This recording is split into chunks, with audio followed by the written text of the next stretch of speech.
I'm Alex Villarreal with the VOA Special English Economics Report. Few people had ever heard of the natural elements known as rare earth metals before a recent dispute between China and Japan.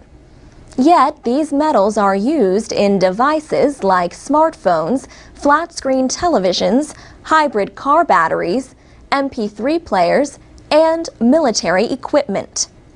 In September, Japan detained a Chinese ship captain near disputed islands in the East China Sea.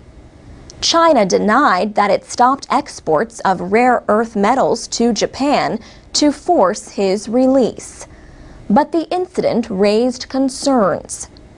Japan is the world's biggest importer of rare earth metals, and China produces 97% of the world's supply. China says it sold almost $4 billion worth in 2008.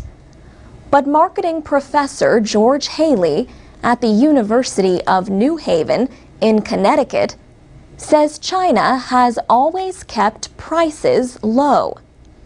He says, so unlike other minerals, the price of rare earth elements has actually fallen.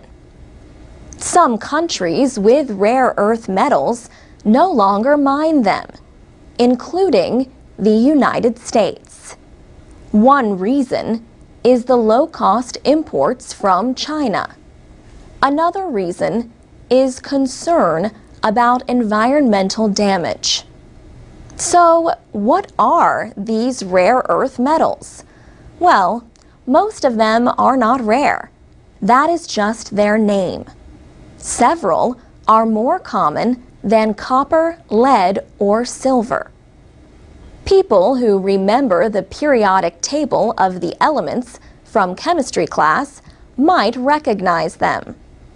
Rare earths include the 15 lanthanide metals, along with yttrium and scandium.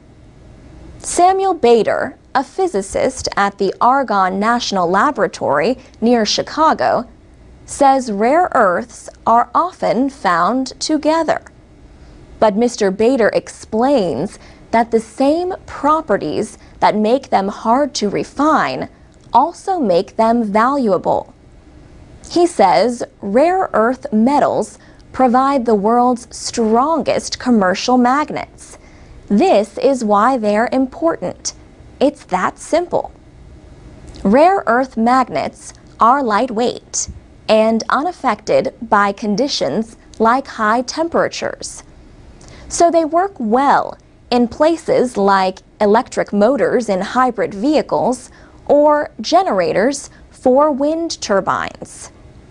Physicists use super powerful magnets to speed particles and control radiation, like X-rays.